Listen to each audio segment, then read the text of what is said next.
சென்னை வந்ததுக்கு அப்புறமா இன்னைக்கு இருக்கிற மாதிரி ஆடிஷன் எல்லாம் கிடையாது.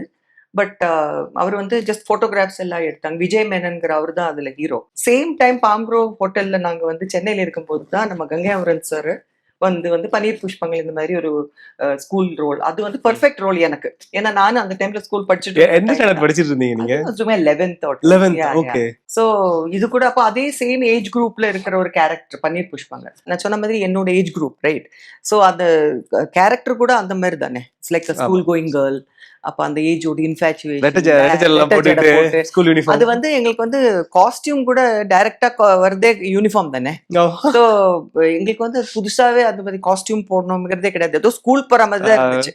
They will bring the costume which is uniform. Uniform போட்டுக்க வேண்டியது அங்கேருந்து கேடி அந்த சென்ட் ஜார்ஜஸ் ஹோம்ங்கிற ஷூட்டிங் அங்கதான் அந்த ஷூட்டிங்.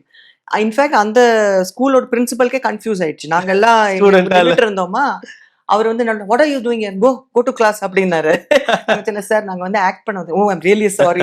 ஏன்னா அவர் கூட because we were so involved எல்லாமே ரொம்ப அவ்வளோ நல்லா எடுத்திருந்தாங்க.